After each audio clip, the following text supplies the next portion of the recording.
Olá, meu garotinho, minha garotinha, eu sou o professor Geraldo e o nosso tema de hoje é o estudo da célula. E quem estuda a célula é a citologia. Quer ver uma brincadeirazinha? Olhe para você. Do que você é feito? Você e eu somos feitos de células e espaços entre elas. Onde a vida? Na célula. Portanto, cada um de nós, olha que louco, cara, é feito por uma parte viva e uma parte não viva. O que é vivo? A célula. E o que não é vivo? Tudo que está entre elas. Mas há algo mais doido ainda. Imagine você que há mais ou menos 3 bilhões de anos surgiram no planeta Terra as primeiras células. 3 bilhões de anos depois,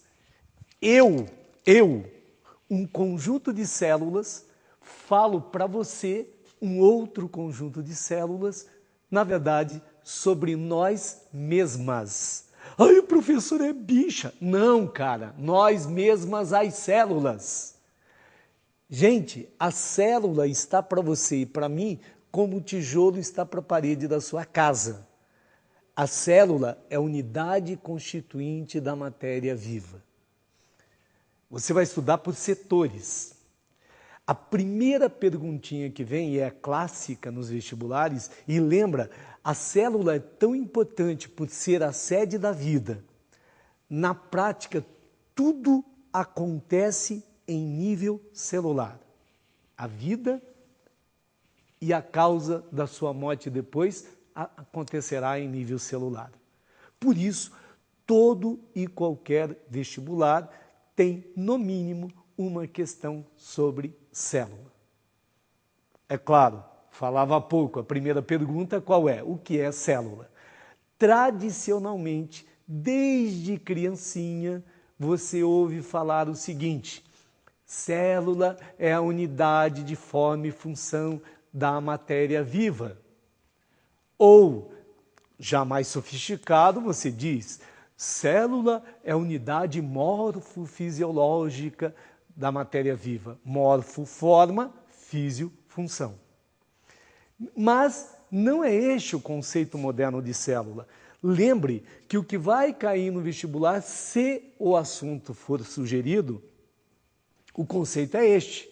Mas para você entender o conceito moderno de célula. Atenção, célula é a menor porção da matéria viva com capacidade de autoduplicação independente. Cara, o que significa isso? Significa que para que uma entidade seja chamada de célula, ela deve produzir todas as enzimas necessárias para sua autoduplicação, para produzir novas células. E se a gente diz isso, é porque supõe que entidades há que não têm esta capacidade. Professor do céu, mas que entidades são essas? Primeiro, vírus. Gente, vírus não tem metabolismo algum. Vírus não produz enzima alguma. Vírus parasita a célula. Por isso, vírus não é constituído por célula. Logo, atenção, hein? São parasitos intracelulares obrigatórios. Quem trabalha para o vírus é a célula parasitada. Guarda aí, hein? Parasitos intracelulares obrigatórios. Mais alguma entidade não tem autoduplicação independente? Sim, por exemplo, as rickétsias. É um grupo de bactérias degeneradas que tem metabolismo, produz alguma coisa, mas não produz o suficiente para sua autoduplicação. Logo, tem que parasitar também uma célula. Por isso, as rickétsias também são parasitos intracelulares obrigatórios. Nós dizemos que elas são constituídas por células incompletas, considerando que tem a parte do metabolismo necessário para a autoduplicação. Eu costumo brincar com meus alunos dizendo o seguinte: Vírus é o miserável e a rickettsia é o pobre. Ai, qual é a diferença? Imagine que aí na sua cidade, no ponto de ônibus, encontram um miserável e o pobre. Quem é o miserável? É aquele indivíduo destituído de qualquer vestígio de real. E o que é o pobre? É aquele que faltam aí 20, 30 centavos para completar o preço da tarifa.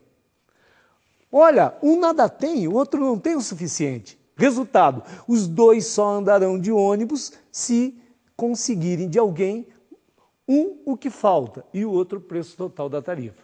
Essa é a diferença do miserável e do pobre. Toda entidade com autoduplicação independente chama célula completa. Professor, e quem é célula completa? Vamos ver.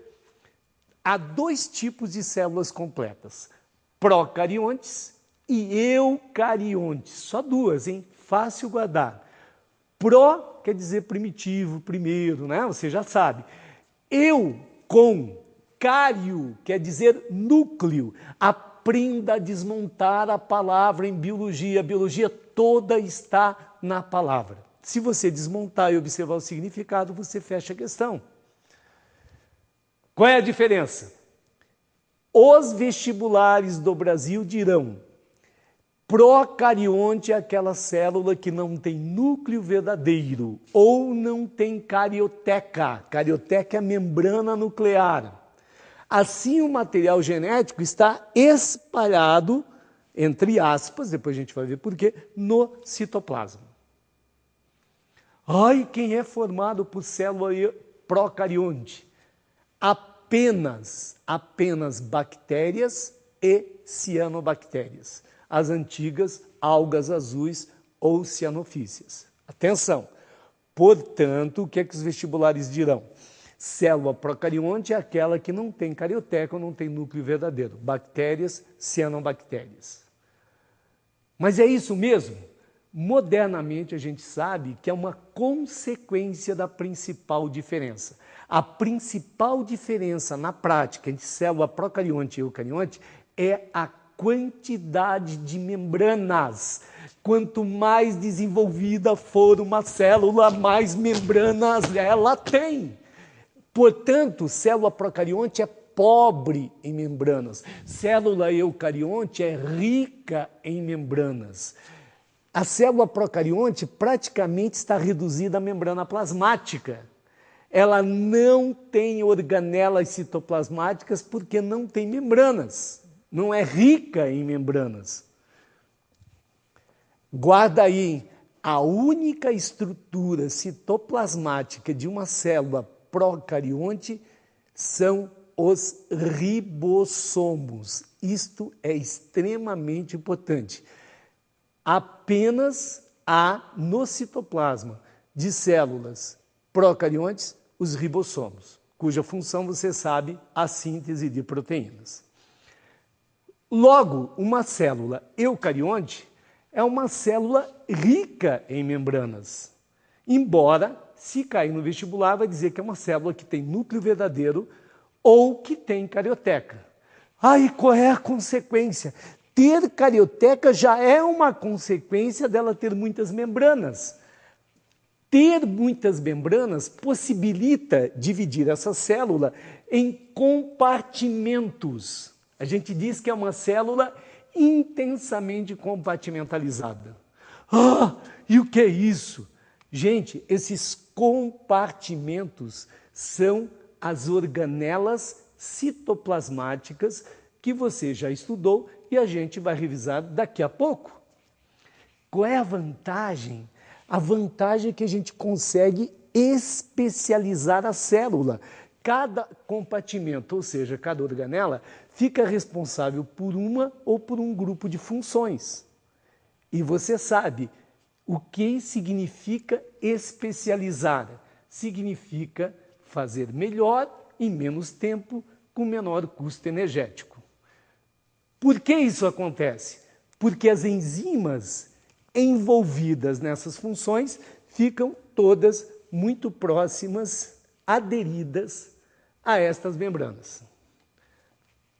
Assim, revisando, hein? Em relação à célula, vírus acelulares, rickétsias, células incompletas, células completas, procariontes, pobres em membranas, ou seja, sem carioteca, o que vai comentar, bactérias, cianobactérias, antigas cianofícias ou algas azuis.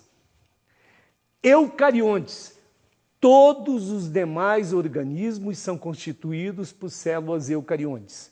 O vestibular vai dizer que tem carioteca, a gente fala que são células ricas em membranas. E o que a gente vai fazer agora? Vai estudar uma célula eucarionte. Gente, olha como é tranquilo. Uma célula eucarionte está dividida em 3 grandes setores: membrana, citoplasma e núcleo. Evidentemente que em qualquer vestibular vai cobrar um deles. E em cada um deles você estuda por partes. Vamos trabalhar primeiro a membrana plasmática. A membrana plasmática e suas modificações constituem os chamados envoltórios celulares. A apresentação da membrana. Que funções básicas têm os envoltórios celulares? Primeiro, isolar o material celular, o material citoplasmático do meio ambiente. Evidentemente, quem isola, protege. Segundo, possibilitar todo o intercâmbio entre a célula e o meio. Gente, você cansa de observar por aí fotografias de célula. Você observa a célula em 2 dimensões, mas a célula é uma estrutura tridimensional. Você vai estar fazendo a prova dentro de uma sala. Imagine a sala como fosse uma célula. Eu brinco sempre com os alunos, chamo de célula. Quem é a membrana? Toda a parede que isola o conteúdo da sala do meio externo. Agora, a sua célula, cada uma de suas células, são máquinas vivas. Qual é o produto de uma célula? A vida. Para esta fábrica funcionar, ela precisa de matéria-prima. Ela produz um lixo, ou ela produz material que vai ser usado por outras células. Por onde transita esse material? Pela membrana. Assim, além de isolar e proteger o conteúdo citoplasmático, a membrana é responsável por todo o intercâmbio entre a célula e o meio. Outro detalhe importante na apresentação da membrana. Como a gente observa a membrana plasmática? Ela é visível apenas ao microscópio eletrônico. Do que é constituída a membrana, a constituição química? Ela é lipoproteica. Atenção, lipoproteica, lipídio e proteína. Isso é extremamente importante. Qual é a espessura média da membrana plasmática? 75 angstroms. Professor, eu não sei o que é angstrom, unidade de medida da microscopia eletrônica. Um angstrom é 10 milhões de vezes menor que o milímetro. Cara, você se acha o máximo. Cada um de nós se acha fantástico. Olha quanta confusão entre humanos que se acham o máximo. Gente, o verdadeiro limite físico entre a vida e a ausência de vida é a membrana plasmática.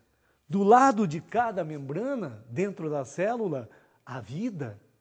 Lá fora, a ausência de vida. E o que separa a vida da ausência de vida são apenas 75 angstroms. Repense a própria vida. Outro dado que é importante, veja, fizemos a apresentação, função, espessura média,